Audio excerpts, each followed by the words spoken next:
Hey everybody, hope you guys are healthy and safe. So this is the iPhone 16 Pro Max. I've been using it for the past week. This has been one of the more complicated reviews that I've had to do for an iPhone. Usually iPhone reviews for me are pretty straightforward, but not this year because the biggest features that Apple wants to market and advertise for the new iPhones, that would be Apple Intelligence.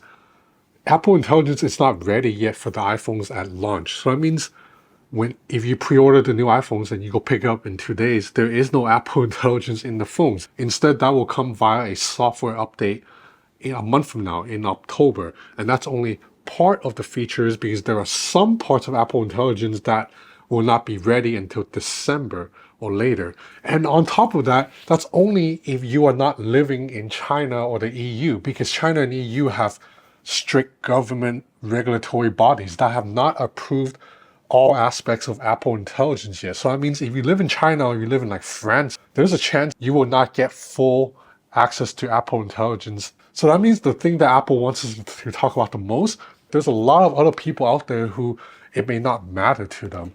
Now, if you are interested in Apple Intelligence, I will talk about it near the second half of the video because I just think it's better to focus on things that consumers around the world can test right away. But if you do want to jump to Apple Intelligence, you can feel free to skip to right here. And spoiler alert, Apple Intelligence does work pretty well. But the good news is, even if you completely ignore Apple Intelligence, there's a lot to like with the hardware this year.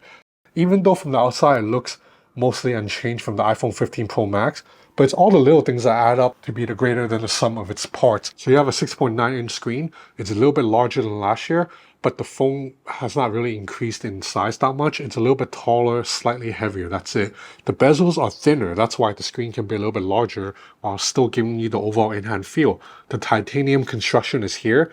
It still feels very premium, and I love the sides. They have this brushed look to it that does not attract fingerprints.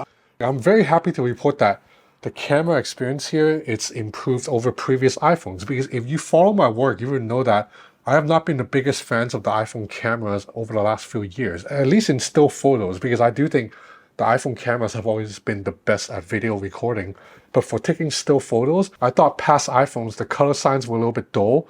And going back to like the iPhone 13 and 14 phones, they will blow out highlights all the damn time. The iPhone 16 Pro Max fixes all of that with a new image engine, a new ISP, a faster ISP, and also Apple's embracing customization. So there's a bunch of new photographic styles, which are basically color tuning. You can call them LUTs if you want, or if you want to be skeptical, you can call them just filters.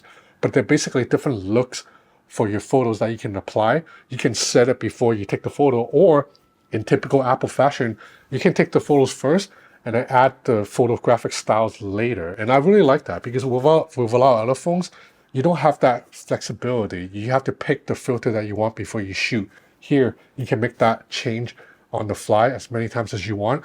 And you can customize every single one of these photographic styles too with a custom tonal grid. So you can make the shadows a little bit darker, style up the contrast, all of that. And with the right tuning, you can get photos captured by an iPhone to kind of look like those Fujifilm hipster retro cameras, or like the Xiaomi's and Vivo's vintage filters, like the Leica color signs of Xiaomi phones that I like a lot, with darker shadows, more visually striking contrast. You can get that now on an iPhone camera naturally without downloading like a third-party app or jumping into Lightroom to make edits yourself. The second thing that I really like about the camera is there are 4 new microphones now on the iPhone. Apple calls the new microphones studio quality. Now, I'm not a professional enough sound engineer to tell if it's actually professional studio quality, but they're absolutely the best mics that I have ever seen on any phone. I've long used an iPhone to shoot B-rolls, and a lot of other YouTubers do that too. But now that the mics are so good, I've begun shooting some YouTube shorts with just the iPhone without any external audio. In fact, 2 days ago, I shot an entire YouTube short of a scooter that I'm testing without any external audio, and the video turned out pretty well. Unfortunately, I was shooting outside and the wind was kind of strong and the iPhone tipped over and fell and hit on the cement floor. But you'll notice that my iPhone has no visible damage, not a scratch, not a ding. That's because I was using this case when the phone dropped. This is from today's video sponsor, ESR. This is the Cyber Tough case, and it is part of ESR's new iPhone 16 case series that offers the ultimate protection. So all three of these cases have camera guards that protect the camera lens. It also doubles as a stash stand. So it's a kickstand that can prop up the iPhone at various angles. All three cases also supports Apple's MagSafe with a stronger magnetic force than even Apple's first-party charger. The Cyber Tough case is made out of a 3-layer design consisting of a polycarbonate backplate, a TPU soft shell that wraps around the phone, and an inner pro-round lining that's like additional sponges to absorb impact. This case can actually protect an iPhone for drops up to 27 feet. If you want something sleeker but still get a lot of protection, my favorite is probably Cloud Soft. As the name implies, it has a silky soft texture to the back, but it's still very thin, measures 2.1 millimeters thick, and it provides drop protection up to 11 feet. This is the minimal clear hybrid case that shows off your iPhone's colors. All four corners have ESR's proprietary air guard, which are mini bumpers to help absorb impact if you were to drop the phone. Now, if you want screen protectors, ESR has a really good tempered glass one that's very easy to apply. So once you put this on, with one of these cases, you will have 360-degree protection for your iPhone 16. If you're interested in any of these products, check out the link in the description below. There's one more physical change to the new iPhones, and that's this button down here on the bottom right side. Apple actually does not call it a button. Apple calls it camera control, and it does what the name suggests. It allows you to control the camera. So from anywhere in the phone, if you press down the button, it will immediately jump into the camera app. And then here, if you press down the button again, you will take a photo. Or if you double press on it halfway, you will bring up this little dial menu that you can swipe on the button to cycle through the menu. And you can tap into it again to then cycle through modes like changing your camera lens, zoom in and out, change your exposure, stuff like that. Now, if you watched my initial hands-on video from Apple Park, you may remember that I was quite excited about this new camera control button, but I'm sad to report that in real-life use, the button is not that intuitive. The main reason is that because the button does not stick out at all. It's completely flush with the side of the phone. So it's a little bit hard to find, and it takes a little bit more force to press in because it doesn't stick out at all, right? And when you're pushing with more force, I find that a lot of times when I'm just trying to take a photo, I'm accidentally moving the phone.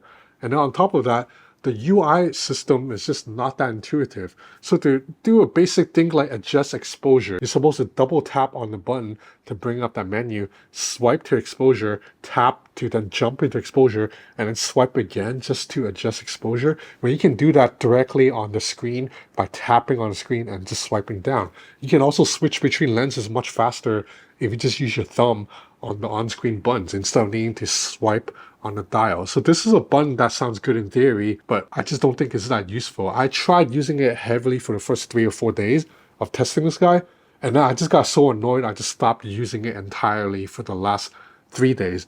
And on top of that, I think Apple's going to come to regret calling this button camera control because it means it's only dedicated for the camera use when you can use this button for anything else. Like the position of this is actually pretty usable as a shoulder trigger button for games. So I think maybe going forward, Apple may want to consider changing the name to something else and opening it up to use other things. Like you should be able to use this button for other things other than controlling how fast you're zooming on the iPhone camera app. Powering the phone is the Apple A18 Pro. This is Apple's latest and best chip. And as usual, Apple's silicon is ahead of the competition.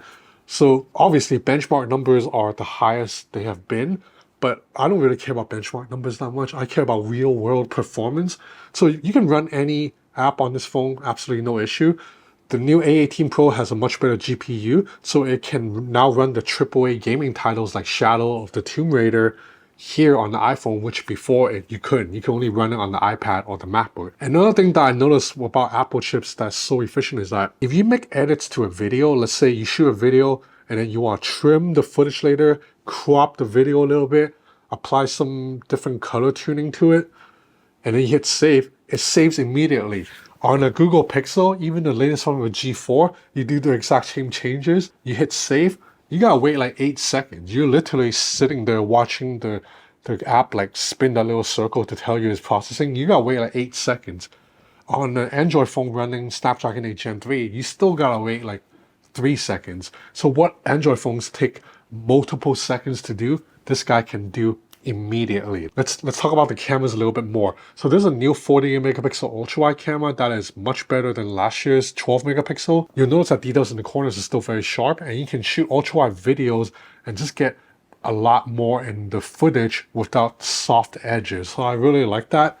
And again, paired with the awesome microphones, this is an excellent walk and talk vlog camera without any other setup. So you're watching ultra wide camera footage right now of the iPhone 16 Pro Max. And again, the audio you're hearing is just coming from the internal mic of the phone. The main camera and the zoom lens, the hardware is not as good as what's in, say, the Vivo X100 Ultra. So I think if I really take it to challenging situations, the Vivo X100 Ultra will still take better photos than the iPhone 16 Pro Max. But the overall experience is just very easy to use. Like, there's zero shutter lag. And like I said, this is the best video camera phone on the market. Video stabilization is off the charts. You can now shoot at 4K 120. Again, 4K 120 is nothing new on the Android side, but the iPhone, it's a really mainstream camera. So it's good that other people now have access to 4K 120, and you can slow down the footage within Apple's camera app, and it's very intuitive. You can slow it down only sections of it, and it looks very natural. It looks very smooth. So because it's 120 frames, you can slow it down to 24 frames per second, which is a quarter speed, and still get a pretty smooth motion. Okay, let's take a look at Apple Intelligence. So there are several features, most of them are generative AI using large language models. So one of them is an improved and smarter Siri. Siri can understand context. So for example, what's 500 US dollars to Hong Kong dollars? What about Japanese yen? What about Thai? Well, actually, no, not Thai. What about Taiwan dollars? So you see, Siri was smart enough to understood context. The second thing is writing tools. Now, this is something I am very vehemently against as a former professional writer. But basically, if you open up any type of large chunks of body, like right here, just highlight it. You have a little button here, writing tools down here. And from here, you can ask generative AI to help you rewrite the article, like rewrite the chunks of words into just something with different grammar, or you can change it to something like, you can change it to a friendly setting, a professional setting, or you can have them to put it into a list. So list out your features. The other generative AI feature is one we've already seen in a lot of Android phones, and that is using generative AI to remove things, objects, or people from shots. So right here I have a photo of a pretty busy street, and just look at the shot. I think this is a very good looking image too, by the way. So if I tap on the edit and I go clean up, then right here I can just kind of get rid of the people by drawing a circle to them. And we zoom in and see it looks pretty clean. Slight imperfections if you really pixel peep, but you can clean up a photo of a crowd very easily. Another new feature is a smarter voice memo that can transcribe what you say. But unfortunately, it doesn't look like you can transcribe in real time, which is what you can do on the Google Pixel phones. On iPhone, I believe you still have to record what you say first and then stop the video. And then from here, you can transcribe. And even if you don't care about the Apple Intelligence stuff, iOS 18 brings some nice improvements. I really like that you can now put your apps anywhere on the home screen, which is huge. And you'll also notice that I have dark icons now, and this is something that you couldn't do before unless you jailbroke your iPhone. So if you jump into edit here, you have an option to customize. You can change your icons to kind of match a color scheme. iOS features also have other improved features like improved crash protection. And I believe now you can set individual apps to require Face ID. So for example, let's say you have a Chase app. You can now set it to require Face ID every time you open the app. One final thing, battery life. Absolutely the best battery life in any flagship phone that I've used. I am a very heavy user. I'm outside like 10 hours a day, filming all the time, texting, posting on social media. And this guy can finish a 12, 13-hour days outside with like 30% battery left. No other Android phone can do that. All the other Android phones with the same usage drain down to like 15%, 10%, or even completely dead. But this guy can almost certainly last all day outside, even for the most heavy users. So overall, I really like the iPhone 16 Pro Max this year more than previous years because I have been quite critical before. I thought the 12, 13, 14 Pro Max were uncomfortable to hold, and I didn't like the color signs of previous iPhone cameras. Being able to customize the colors a little bit really improves the photography experience so much. And just a lot of little small quality of life things that you can only get on the iPhone. Like you guys know me, I am an Android guy still. I still daily drive an Android phone most of the time. But when I do use an iPhone, I do understand why so many people like it. There's so many things like MagSafe, for example, is such an ingenious, clever design. You can just snap on a battery, the phone begins charging, and the magnets are strong, so you don't have to worry about the battery falling off. Like MagSafe is so clever. Little things like live photos, like I mentioned, and the Apple Watch is still the best smartwatch in the industry. So I completely understand why there are people that are all on board on iPhone. It is a very polished piece of kit. But if you care about the latest in foldable phones and zoom cameras, then Android is still the way to go. But I definitely understand why the iPhone is so good. And this is the best iPhone yet. I mean, it seems like an easy thing to say, but it is the best iPhone yet. So yeah, this is my review of the iPhone 16 Pro Max. I hope you enjoyed this video. If you did, please consider subscribing to my channel. It would help me a lot. Thanks for watching.